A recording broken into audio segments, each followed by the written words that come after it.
மனிதனை, மனிதன் மண்ணு மாமிஷம் மனிதன், அவனை தம்முடைய குமாரனுடைய சாயலுக்கு ஒப்பா இருப்பதற்கு மறுரூபப்படுத்துவது தேவனுடைய திட்டமும் சித்தமும். இப்பொழுதும் தேவனுடைய திட்டம் மனிதனை தம்முடைய குமாரனுடைய சாயலுக்கு ஒப்பா இருப்பதற்கு மறுரூபப்படுத்துவது. அவருடைய பரலோக ராஜ்யத்தினுடைய அந்த பங்கு, அந்த ஆசீர்வாதம் அவருடைய குமாரனுக்குரியது. மனிதன் அந்த குமாரனுடைய சாயலுக்கு ஒப்பம் மறுரூபமாக்கப்பட்டால் அவனுக்கு கொடுக்கப்படும். இதுதான் அந்த குறுகிய சத்தியம். தேவனுடைய குமாரனுடைய சொத்து, அது பிதாவினுடைய ஆசீர்வாதம். இப்ப நமக்கு உலகத்துல அப்படித்தான் நம்ம செய்கிறோம். கடைசி கொண்டு யாருக்கு தான் கொடுப்போம்? என் தம்பிக்கு பையன் எனக்காக ஜீவனை கொடுத்தான், அண்ணனுக்கு பையன் ஜீவனை கொடுத்தான், என் நண்பனுக்கு பையன் ஜீவனை கொடுத்தான்னு ஒரு முதியவர்கள் எழுதி வைக்கிறது இல்லை. ஒன்றுக்காவது என் மகனை போல துரோகி கிடையாதுன்னு சொல்லிட்டு அவனுக்கு தான் என்ன செய்வான்? எழுதி வைப்பான். அவன் தான் அதற்குரிய உரிமை உள்ளவன். அப்படி எழுதி வைக்கலன்னாலும் விட மாட்டான். அப்படிப்பட்டது அந்த உரிமை சொத்து.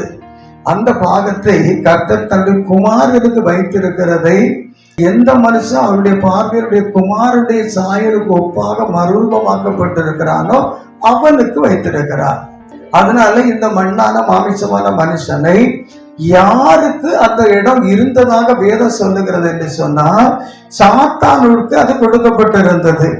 இந்த உலகத்தினுடைய தேவனுடைய அசிஸ்டண்டாக இருந்தது போல உலக ரீதியாக இருந்த தூதனுக்கு அது என்ன செய்யப்பட்டது? கொடுக்கப்பட்டதாக வேதத்துல 2 இடத்துல அங்கிருந்து அவர்கள் தள்ளப்பட்டு ஆகாதவர்கள் என்று ஆன போது தள்ளப்பட்ட அந்த இடத்துல கர்த்தர் தம்முடைய மண்ணில மாமிசமான மனுஷிகத்தின் மனுஷர்களை அந்த ஸ்தானத்துக்கு கொண்டு வர தேவ தூதரிலும் சிறியவராக்கப்பட்டிருந்த இயேசுவை பயன்படுத்தி இயேசுவில் மனுஷனை வைத்து மனுஷனை மறுரூபப்படுத்தி அப்படி அதை செய்தார் என்று வேதத்தினுடைய சுருக்கம் இருக்கிறது. ஆதி ஆகமத்தின் புஸ்தகத்துல 1 அதிகாரம் 3-4 வசனங்கள்ல இருளில் வெளிச்சத்தை பிரகாசிக்க பண்ணி அந்த வெளிச்சத்தை கொண்டு இருளை வெளிச்சத்தையும் அதுல வருகிற ஆழத்தில் இருள் இருந்தது. தேவாவி ஜலத்தில் மேல் அச்சை வாடிக்கொண்டிருந்தார்.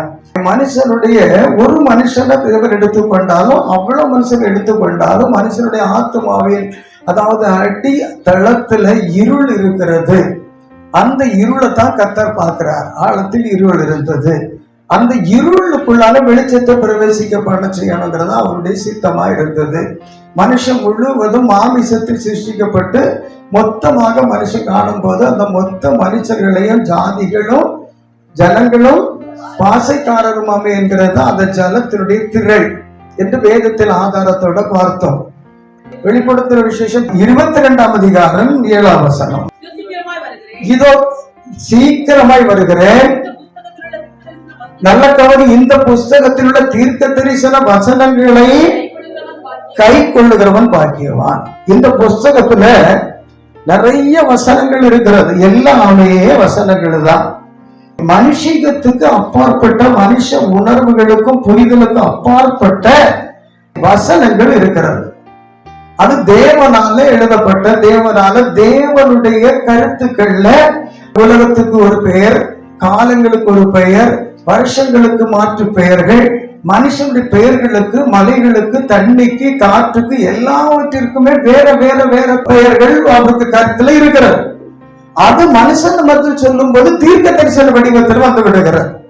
அது மனுஷனுக்கு சொல்லும் போது தீர்க்க தரிசனமாகி விடுகிறது.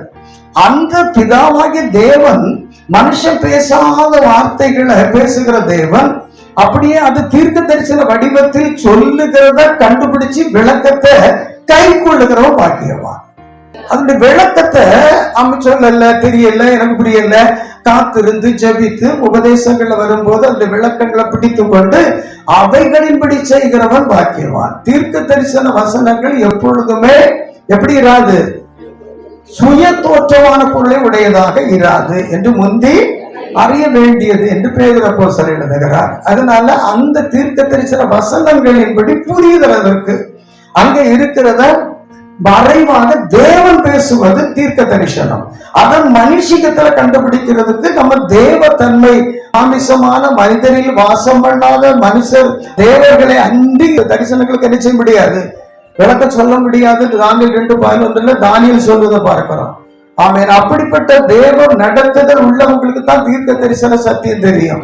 கர்த்தராகிய ஆண்டவர் தீர்க்க தரிசியாகிய தன்னுடைய ஊழியக்காரர்களுக்கு தெரிவிக்காதபடி ஒரு காரியத்தை என்ன செய்யாராம், செய்ய மாட்டார் என்று எந்த தீர்க்கதரிசி சொல்லுகிறார்?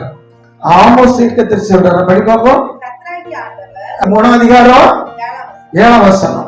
கர்த்தராகிய ஆண்டவர் தீர்க்கதரிசியாகி தம்முடைய ஊழியக்காரர்களுக்கு அறிவியாதபடி ஒரு காரியத்தை செய்யார்.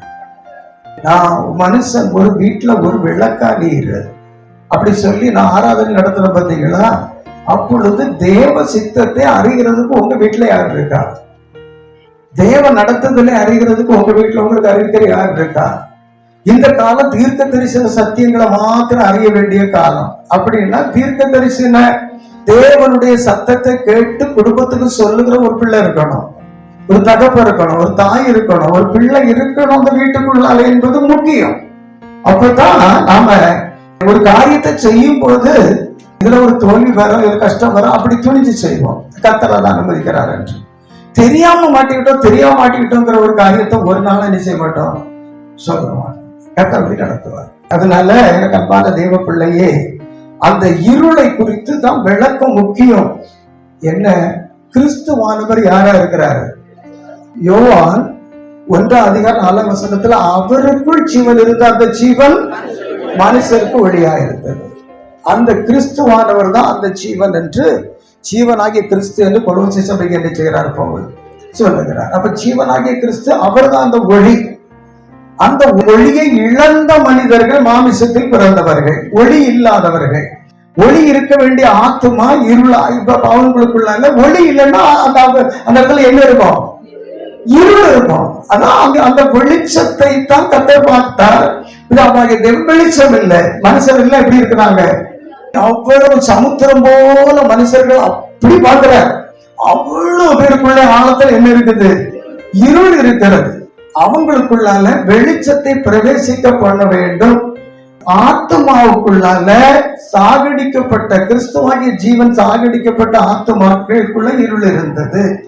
மரண இருள் என்று அதற்கு என்ன வைக்கப்பட்டிருக்கிறது பேர்? எந்த வசனத்துல படித்தோம்? ஏசாயா 9:2, மத்தேயு 4:17. மரண இருளின் திசை. மத்தேயு 4:17 மரண இருளின் திசையில் இருந்தவர்களுக்குள் வெளிச்சம் பிரவேசித்தது. மரண இருள் திசையில் இருந்தவர்கள் வெளிச்சத்தை கண்டார்கள்.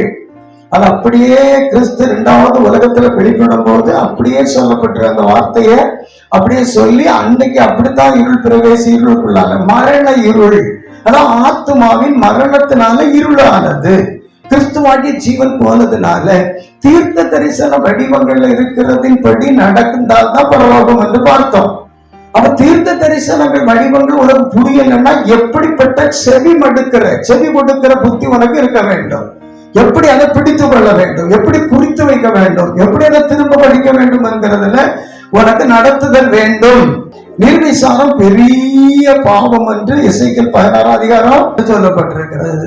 சோதோமின் அழிவுக்கு காரணம் ஏதானா, நிர்விசாரமும் சாங்க போகுமான போக்கும் என்று எசேக்கியேல் 16:49 சொல்லப்பட்டிருக்கிறது. அதனால நிர்விசாரமா இருக்கிறது, அதை குறிக்காமலும் அதை வாசிக்காமலும் அதுக்கு ஒரு பிரயாசப்படாமலும் இருக்கிறது அதை குறிக்கும். அல்லேலூயா.